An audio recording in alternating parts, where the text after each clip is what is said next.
Nous ne vivons pas dans une Amérique religieuse. On est loin de notre Amérique. Quand je parle de l'Amérique, l'Amérique du Nord, c'était beaucoup plus religieux, même si ce n'était pas le salut en Jésus-Christ. Alors la religion avait une place importante dans la vie de tous les gens. Et c'est presque la même situation partout dans notre monde aujourd'hui. Nous mettons Dieu en dehors de toutes nos institutions. Et le mot Dieu devient un mot tabou aujourd'hui, surtout dans les médias et surtout au Canada. Je dirais qu'on n'entend pas le mot Dieu souvent dans nos médias. Au premier siècle, on voulait se débarrasser de Jésus car il était venu comme étant le Messie. Et lorsqu'on l'a reçu comme le Messie, alors on voulait l'établir roi tout de suite et le mettre sur le trône et se débarrasser des Romains. Et c'était loin d'être le plan de Dieu. Alors, quelques jours après, on a crié « Crucifie-le, crucifie-le ». Notre verset d'introduction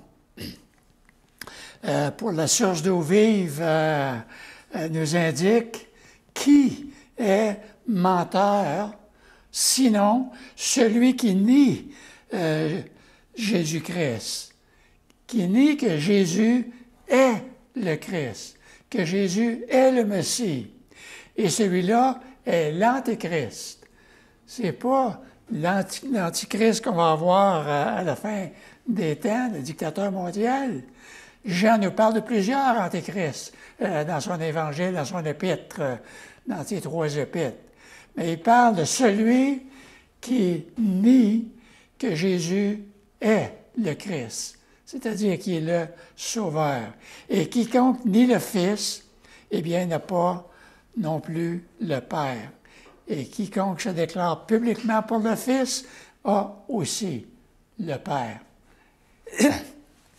Jésus était son nom, comme j'ai expliqué un peu tantôt, lorsqu'il était sur la terre, dans son humanité. Alors, Christ signifie, dans l'original, le Messie qui était promis au travers de tout l'Ancien Testament, des millénaires avant l'Ancien Testament, qui était déjà promis et qui a été accompli dans la personne de Jésus-Christ. Alors, Jésus, il est venu pour sauver les gens. Alors, c'est ce que nous discutons dans notre série de l'Évangile de Jean depuis le début. Et aujourd'hui, nous posons cette question très importante. Es-tu choisi de Dieu? Parce que nous avons lu et nous savons que dans l'Évangile, à moins que nous soyons appelés de Dieu, choisis de Dieu, nous ne lui appartenons pas. Et la grande question, est-ce que tu es choisi de Dieu? Et si tu es choisi de Dieu, comment le sais-tu? Ou comment peux-tu le savoir? Alors, dans Jean 15, dans la métaphore de la vigne qu'on regardait la semaine passée, que Jésus a utilisée, et on a souligné dans le chapitre 15 que Jésus-Christ ne parle pas du salut dans ce chapitre. Lorsqu'il parle des branches qui portent du fruit et des branches qui ne portent pas du fruit. Alors, les branches qui ne portent pas du fruit, on les coupe, on les met de côté et puis on les brûle. Alors, dans ce passage-là, il n'y a aucun indice qui nous démontre que Jésus-Christ parle du salut. Il parle du fruit que les disciples vont porter. Et comme nous avons vu, il y a deux sortes de branches sur la vigne. La branche qui porte du fruit et le verset 2, tout serment qui est à moi, il porte du fruit, il l'émonde, afin qu'il porte encore plus de fruits. Et le verset 8 qui dit, si vous portez beaucoup de fruits, c'est ainsi que mon Père sera glorifié et que vous serez mes disciples. Alors, il y a toute une nuance à faire juste dans ces deux versets. Alors, si vous portez beaucoup de fruits, c'est ainsi que mon Père, que Dieu sera glorifié et que vous serez mes disciples, les vrais disciples du Seigneur. Le serment ou la branche, c'est la même chose, dépendamment de la version que nous utilisons.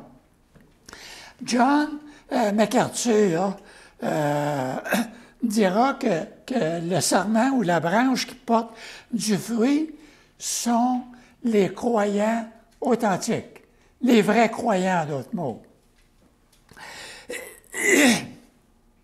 Les croyants qui ont vraiment accepté Jésus-Christ. Et dans ce contexte ici, l'accent est mis sur les 11 disciples qui sont fidèles, qui ont demeuré fidèles à Jésus, et l'imagerie de la vigne englobe également tous les croyants jusqu'au prochain retour de Jésus-Christ. Alors, le serment qui ne porte pas de fruits, ce sont ceux qui professent croire, mais leur manque de fruits indique que le véritable salut n'a jamais eu lieu et qu'ils n'ont pas de vie qui vient du cep, qui vient de la vigne. Et surtout dans ce contexte immédiat de Jean 15, alors Judas était pointé par le Seigneur. Parce que je me souviens juste, quelques minutes avant, Judas venait de sortir de la chambre haute. Il est sorti dans la nuit pour aller accomplir ce qu'il avait à faire, de trahir Jésus.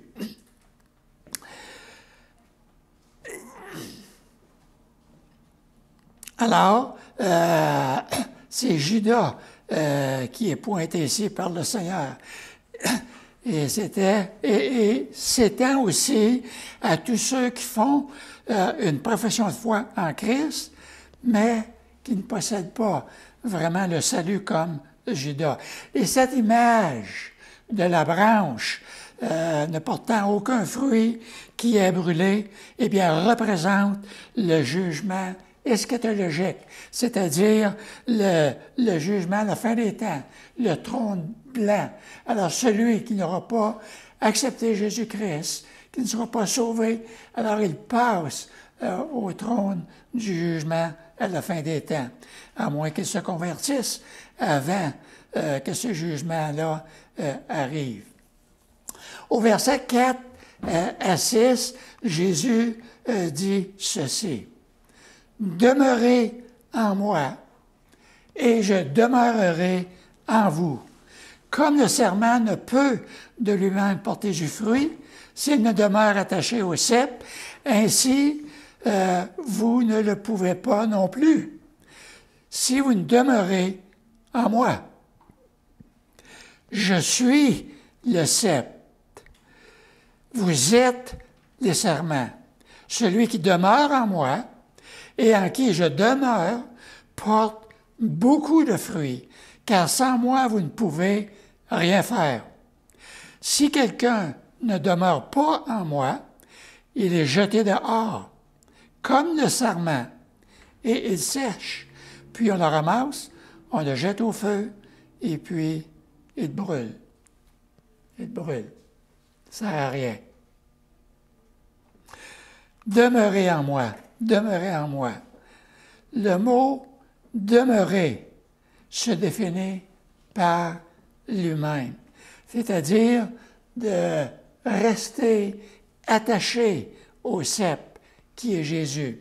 Et la preuve de demeurer, c'est que le salut a déjà eu lieu. Si je demeure attaché à Jésus, je demeure attaché à sa parole, je demeure attaché à son enseignement, tout ce qu'il me demande de sa parole, alors je suis considéré comme un vrai, authentique profession de foi en Jésus-Christ. Regardez comment Jean explique clairement ces branches qui ne portent pas de fruits un peu plus loin dans son épître, et puis c'est dans l'épître de Jean, dans 1 Jean, chapitre 2, verset 19. Il parle de la même situation qu'on voit dans le chapitre 15.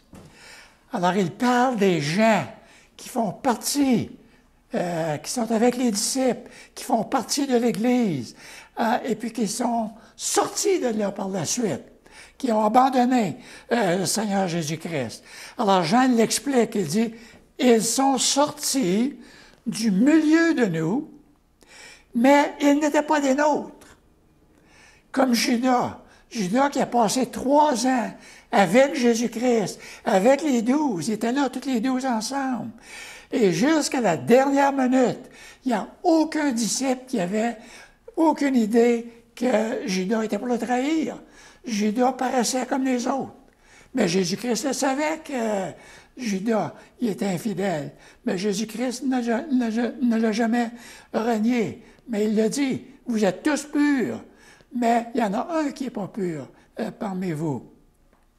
Alors, ils sont sortis du milieu de nous, et ils n'étaient pas des nôtres, car s'ils avaient été des nôtres, ils seraient demeurés avec nous. Mais cela est arrivé afin qu'il soit manifeste que tous ne sont pas des nôtres. Et on va voir que dans le livre aux Hébreux, que l'apôtre ferait le même constat aussi, lorsqu'il parle de ceux qui sont retirés. Alors, il va nous dire la même chose que Jean, qu'ils n'étaient pas des nôtres, parce que sinon, ils seraient demeurés. Parce que lui est là. Alors, les fausses doctrines et les enseignements trompeurs prolifèrent encore aujourd'hui. Et dans ce passage, Jean nous donne quelques stratégies pour identifier ceux qui professent la vérité, mais qui croient à un évangile qui est erroné, un évangile qui n'est pas vrai, un autre évangile que l'évangile de Jésus-Christ, c'est-à-dire des gens qui enseignent la parole de Dieu hors contexte. Dans l'Église de Galate, par exemple, les églises de la Galatie, alors il y a des soi-disant juifs qui se sont convertis, qui sont entrés dans l'Église, et lorsqu'ils étaient dans l'Église, ils ont commencé à introduire le judaïsme dans l'Église. Ils ont commencé à enseigner que oui, on a le salut en Jésus-Christ, mais il faut aussi avoir la circoncision. On ne peut pas les séparer. Alors, il faut appliquer la loi. Et c'était complètement contraire à l'Évangile de Jésus-Christ. Et c'est pour cela que Paul va les reprendre et qu'il va leur dire que la circoncision ne sert absolument à rien, à part que glorifier ceux qui l'enseignent, qui glorifient l'homme et non Dieu. La circoncision, c'est la circoncision du cœur, le cœur qui est tourné à Dieu et qui est à lui seulement. Alors, ces personnes ont une forme piégée pour annoncer l'Évangile, mais nient la vérité de l'Évangile de la grâce qui nous a été transmise par les apôtres du Seigneur et transcrit dans les Écritures. Si on écoute plusieurs téléévangélistes, surtout américains, on va avoir des prédicateurs, je devrais dire des orateurs, parce que c'est des bons orateurs qui sont capables de prêcher des sermons là, pour attirer tout le monde à eux, mais que c'est des faussetés qui enseignent. Par exemple, l'évangile de la prospérité, pour devenir riche, pour ramasser des millions. Et il n'y a aucun passage qui nous enseigne cela dans la Bible. Il n'y a aucun passage qui nous dit que l'Évangile a été donné pour la prospérité terrestre. Elle nous a été donnée pour la prospérité spirituelle. Nos vies sont entre les mains de Dieu et c'est Dieu qui va prendre soin de nous. C'est Dieu qui va pourvoir à tous nos besoins dans toutes ces choses. Jésus parle de l'Antéchrist dans le passage qu'on a lu dans Jean, mais au verset 24, il va nous dire, pour vous, vous avez reçu l'onction de la part de celui qui est saint, et vous avez tous de la connaissance. Je vous écris non que vous ne connaissiez pas la vérité, mais parce que vous la connaissez et parce qu'aucun mensonge ne vient de la vérité. Qui est menteur, sinon celui qui nie que Jésus est le Christ? Celui-là est l'Antéchrist. Et le verset 24 va nous dire ceci. Qu'est-ce que ce que vous avez entendu dès le commencement demeure en vous? Et Jean, dans son évangile, et c'est comme cela qu'il commence. Au commencement était la parole était avec Dieu, la parole était Dieu, et toute chose a été créée par la parole, toute chose a été faite par elle. De rien ce qui était fait n'était fait sans elle. Et quand il commence son épître, il commence encore de la même façon. Au commencement, nous avons vu, nous avons touché. Alors, la parole, c'était Jésus-Christ. Alors, c'est pour cette raison qu'il va dire, qu'est-ce que vous avez entendu dès le commencement? Que ces choses demeurent en vous. Si ce que vous avez entendu dès le commencement demeure en vous, vous demeurez aussi dans le Fils et dans le Père. La nécessité de lire et de méditer et de demeurer dans la parole de Dieu. C'est exactement ce qu'il est en train de nous dire ici, le Seigneur. Et regardez la joie du Seigneur. Le partage de Jésus est très intéressant au verset 11 du chapitre 15. Alors il dit, « Je vous ai dit ces choses, tout ce qui vient de partager, afin que ma joie, c'est Jésus-Christ qui parle, afin que la joie de Christ soit en vous et que votre joie soit parfaite. » Wow! C'est un verset puissant qu'il nous donne ici, le Seigneur Jésus-Christ. Alors, il nous a partagé toutes ces choses, il nous a donné tout cet enseignement-là, afin que sa joie à lui soit en nous et que notre joie soit parfaite.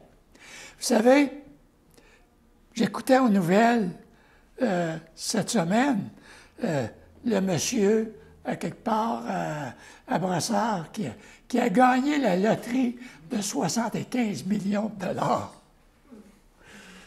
75 millions de dollars. Qu'est-ce qu'il va faire avec 75 millions de dollars? Est-ce que ça, et c'est la question que je me posais, est-ce que ça va vraiment lui apporter la joie? C'est sûr que ça lui a apporté la joie maintenant.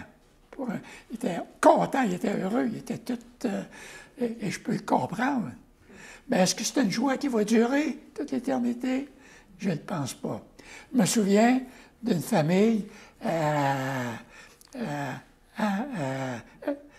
Mont-Laurier, lorsque j'étais pasteur là-bas, c'était pas une famille de l'Église, mais c'était une famille qui était pauvre, qui était sur le bien-être social, Et puis, ils ont gagné un gros montant, eux aussi. C'était 250 000 c'était pas le million, mais c'est beaucoup d'argent pour quelqu'un qui est sur le bien-être social. J'étais très, très, très content. Mais à peine un an après, il n'y avait plus rien. Retourne sur le bien-être social. La joie était toute déjà disparue. Mais Jésus-Christ nous dit, je vous dis ces choses afin que ma joie soit en vous et que votre joie soit parfaite. Et lorsque Jésus-Christ parle d'une joie parfaite, c'est une joie qui va durer pour l'éternité. Ça ne veut pas dire qu'on n'aura pas de tribulation, ça ne veut pas dire qu'on n'aura pas de problème, ça ne veut pas dire qu'on n'aura pas de doute parfois. Ces choses vont arriver, mais notre joie est en Jésus-Christ. Est en Jésus-Christ. Toutes ces choses qui sont exposées ici sont les discours de Jésus dans ce chapitre et le chapitre 14 aussi, parce que c'est la suite qui se continue. Et ce discours était destiné à les réconforter par la promesse du Saint-Esprit et de la vie éternelle, et les diriger dans l'accomplissement de leurs responsabilités, parce que sans cela, ils ne pouvaient rien faire. Alors, concernant la vigne et le serment, alors la demeure du Saint-Esprit est en eux, et eux en lui. Demeure en nous, mais nous sommes en lui. Alors, leur fécondité de porter du fruit vient de lui. Et leur persévérance de continuer vient de lui. Son amour pour eux et leur amour pour lui, alors c'est un discours de réconfort qu'il nous donne ici. Matthew Henry, ça c'est un grand commentateur, dit dans son livre que ceux que Dieu aime, comme un père, peuvent mépriser la haine du monde. Mépriser la haine du monde. Comme le Père aimait le Christ, qui était le plus digne, de même qu'il aimait ses disciples, qui étaient indignes. Nous sommes indignes de l'amour de Dieu, mais Dieu nous a aimés. Il a donné son Fils pour nous, afin que tous ceux qui croient en lui ne périssent point, mais aient la vie éternelle. Alors, tout son amour, tout cet amour du Seigneur doit continuer dans son amour pour lui, à prendre toutes les occasions pour le démontrer dans notre relation avec lui. Et comment que je peux le démontrer? Il y a beaucoup d'exemples qu'on pourrait donner. Tout ce qui est plus important, tout ce qui prend la place de Dieu dans ma vie, ce qui est le plus important pour moi, je le fais en premier, et puis Dieu après, si j'ai le temps. Alors, ça, c'est le cœur de l'homme. C'est le cœur de l'homme. La joie du monde n'est que pour un instant, pour quelques minutes ou même quelques jours. Par contre, la joie de ceux qui demeurent dans l'amour du Christ, eh bien, c'est une fête continuelle, une joie continuelle. Alors, ils doivent lui demander, leur démontrer leur amour en respectant et en obéissant à ses commandements. Et Jésus le répète encore, ce commandement au verset 12, lorsqu'il dit « Aimez-vous les uns les autres comme je vous ai aimés. » Comme je vous ai aimés. Jésus nous a aimés, il aimait le Père aussi.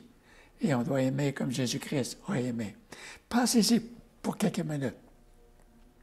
Dieu lui-même, dans la personne du Seigneur Jésus-Christ, a mis de côté sa gloire céleste qui est venue sur la terre comme le Fils de l'homme, afin de vivre sa vie comme un modèle parfait, de la façon dont Dieu désire que tous ses enfants vivent. Alors, il est tentant de lire ce commandement de Jésus-Christ avec un certain questionnement, avec un certain découragement. Comment que je peux aimer comme Jésus a aimé? Christ était, puisque Christ était sans péché, que Christ était parfait, alors il nous commande de nous aimer les uns les autres. Il nous a aimés, alors pour nous, c'est comme difficile de s'aimer comme Jésus-Christ. Et puis ça pourrait nous porter à questionnement parce que Jésus-Christ était parfait. Et pire encore, cela peut sembler impossible pour nous en tant que personnes faillibles, parce que nous tombons souvent. Alors nous n'avons pas toujours des bonnes pensées à propos des autres. Même des autres chrétiens, on a toujours cette idée de jugement en nous. Nous n'avons pas toujours ce côté-là de penser comme Jésus-Christ.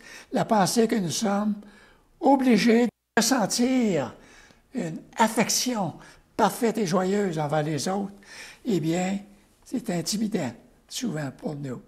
Il y a deux choses à souligner par rapport à cet amour que je crois qui est important pour nous. Premièrement, nous devons réaliser que l'amour dont parle Jésus est du côté pratique. C'est l'amour pratique et non l'amour émotionnel. Alors, il ne me demande pas de tomber en amour avec tout le monde, émotionnellement. Mais c'est l'amour pratique dont il parle ici. Premièrement, nous n'avons pas besoin de ressentir des pensées chaleureuses pour les autres, mais nous devons agir avec amour envers eux, même lorsque ces gens sont hostiles envers nous. Alors vous voyez, c'est ce que Jésus-Christ est en train d'enseigner dans le Sermon sur la montagne.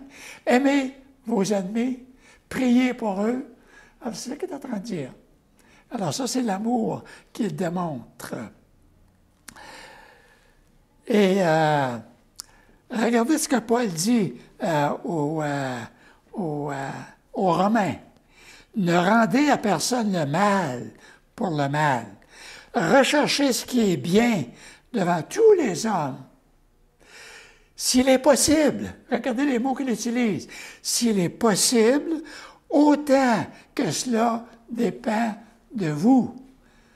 Alors, c'est sûr qu'il y a des occasions où ça ne sera pas possible. Ça ne va pas dépendre de moi, ça va dépendre des autres. Mais autant, s'il est possible, que cela dépende de vous, soyez en paix avec tous les hommes.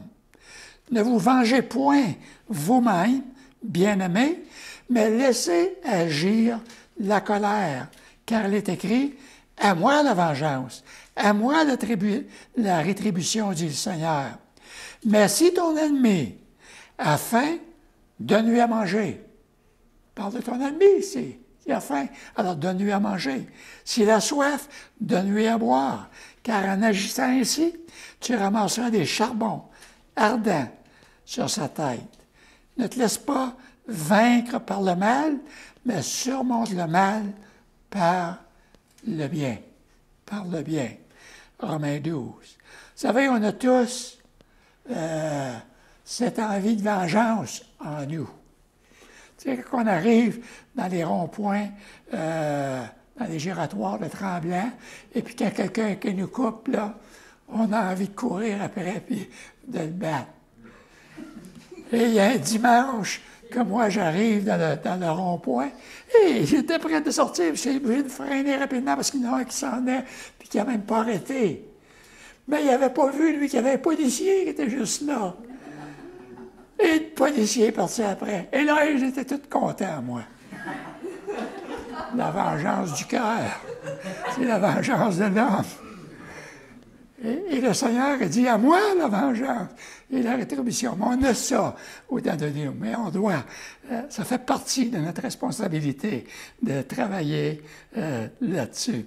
Alors Jésus dira dans le Sermon sur la montagne, dans Matthieu, d'aimer nos ennemis. d'aimer nos ennemis. Et cela signifie d'être humble dans le sacrifice et puis dans le service. Jean ajoute dans son épître ceci. Si quelqu'un dit « j'aime Dieu » et qu'il haïsse son frère, eh bien, c'est un menteur.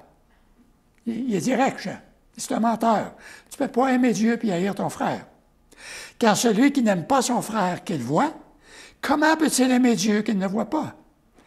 Et nous avons de lui ce commandement que celui qui aime Dieu aime aussi son frère. Aime aussi son frère. Et message puissant. Alors, l'amour pour les autres, en particulier les autres chrétiens, eh bien, est un commandement primordial du Seigneur Jésus-Christ.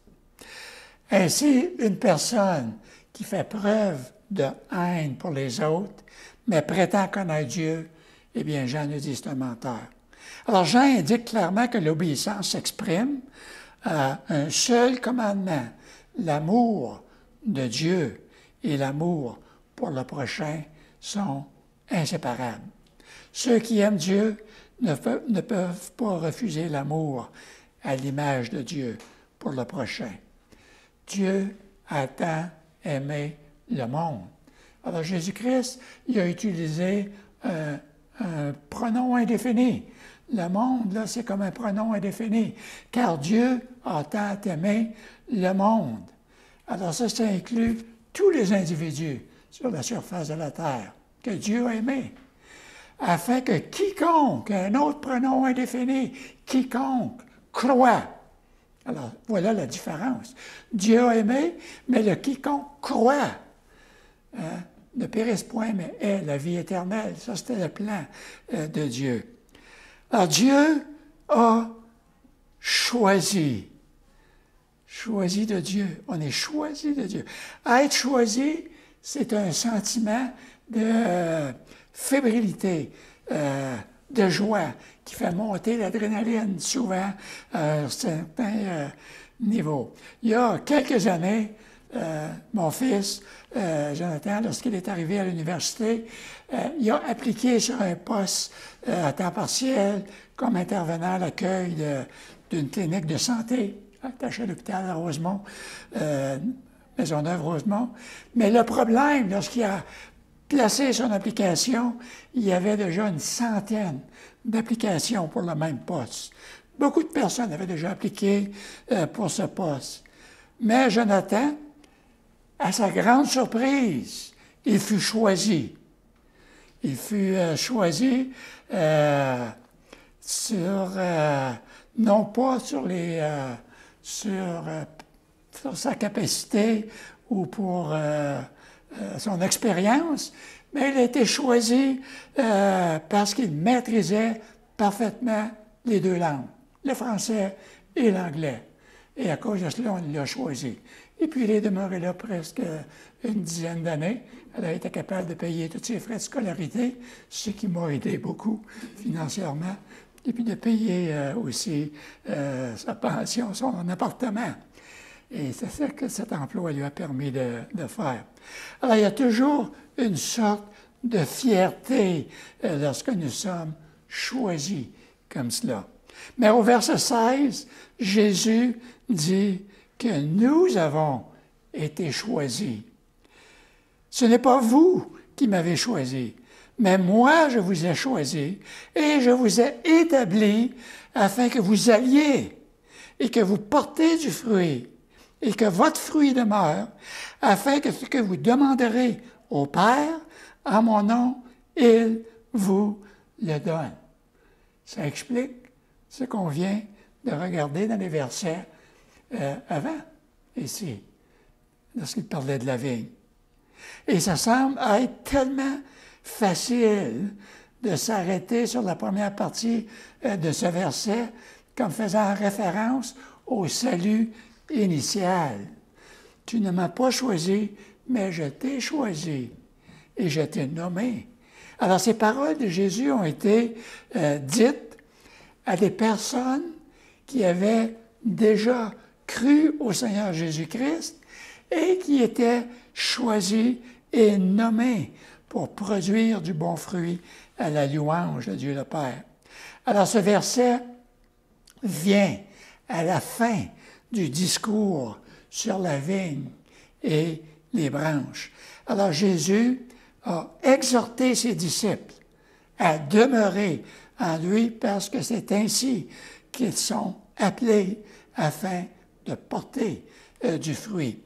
Donc ce n'est pas simplement l'idée d'être sauvé, d'aller un jour au ciel, ce qui est extrêmement merveilleux, et c'est ce que nous anticipons davantage.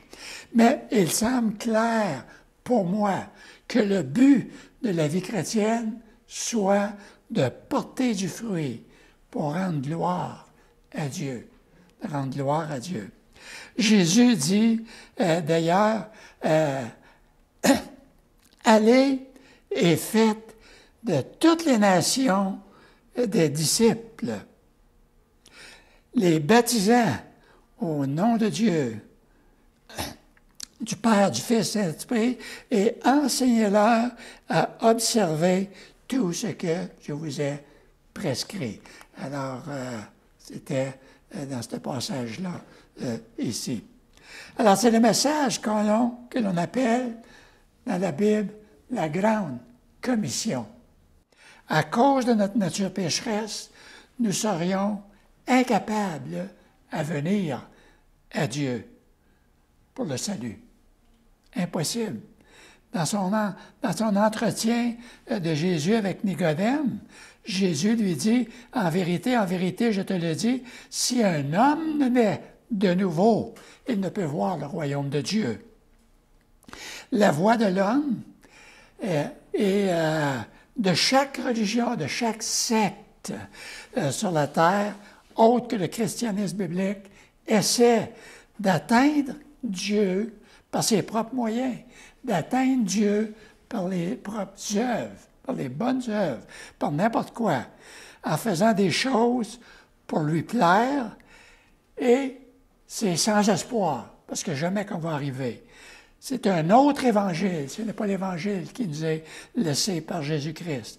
À tous ceux qui tentent d'atteindre Dieu par ses propres moyens, eh bien, la Bible nous dit qu'ils seront condamnés. La voie de Dieu est par la foi, et le salut est un don libre, irréversible de la grâce de Dieu à l'homme. Alors, le salut n'est donné qu'à ceux qui ont la foi au Messie, le Seigneur Jésus-Christ, le Fils unique. Ainsi, aussi dur que l'homme essaie de plaire à Dieu, la seule façon possible est par la foi en Jésus-Christ. Et à moins qu'une personne ne soit née d'en haut, née de nouveau, née de l'Esprit de Dieu, eh bien, il ne verra pas le royaume de Dieu comme Jésus-Christ a annoncé à Nicodème dans Jean 3 et verset 3. La nouvelle naissance est un acte surnaturel, un acte spirituel qui est accompli par le Saint-Esprit dans le cœur de l'homme ou d'une femme, ou même au moment où ils cherchent leur confiance en Jésus-Christ, par la foi et la repentance. Un des fruits comme disciple de Jésus-Christ, qui va nous dire, par exemple, verset 26, « Quand sera venu le Consolateur, que je vous enverrai de la part de Dieu l'Esprit de vérité qui vient du Père, il viendra, rendra témoignage de moi. Et vous aussi, vous rendrez témoignage parce que vous êtes avec moi dès le commencement. » Alors, tous les croyants en Jésus-Christ, à chaque génération, sont aussi proches de Jésus que les disciples de la première génération. On est aussi proche de Jésus aujourd'hui comme les apôtres l'étaient lorsqu'ils étaient avec eux, parce que l'Esprit habite en nous. Le Paraclet, l'Esprit Saint, est le lien immédiat entre Jésus et les disciples. Celui qui garde mes commandements demeure en Dieu et Dieu en lui. Et nous connaissons qu'il demeure en nous par l'Esprit qu'il nous a donné. Et je termine avec ceci. Nous avons un accès continu et quotidien à tous les jours au Saint-Esprit, car partout où nous allons, il est avec nous. Et puis il a promis qu'il ne nous quittera jamais, ni ne nous abandonnera jamais non plus. Alors le Saint-Esprit habite dans chacun de nous, et le Saint-Esprit est omnipotent, omniscient, éternel, glorieux et doux. Il est là. Il nous enseigne, nous convainc, et ainsi de suite. Il est venu habiter en nous pour être notre avocat, notre conseiller, notre enseignant, notre instructeur, notre consolateur, notre aide toujours présent dans des temps difficiles. L'Esprit est toujours avec nous. Alors Jean écrit au chapitre 16 que nous verrons dans quelque temps, un peu plus loin, l'œuvre du Saint-Esprit. C'est ça qu'on va voir, l'œuvre du Saint-Esprit en nous. Entre-temps, assurons-nous que nous sommes choisis de Dieu. Prions, Seigneur Père, nous te sommes reconnaissants pour ta grâce que tu nous as faite. Merci pour ta parole que tu as laissée entre nos mains. Et merci, Père, que cette parole ne vient pas d'un homme, mais qu'elle vient de toi. On veut te remercier pour ce message de l'Évangile de Jésus-Christ, pour le Paraclet qui est en nous, le Saint-Esprit. Oui, Père, que ta parole puisse être répandue dans notre monde aujourd'hui, qu'un grand nombre puisse se tourner vers toi avant que le temps soit trop tard. Père, c'est au nom de Jésus que je te prie. Amen. Amen.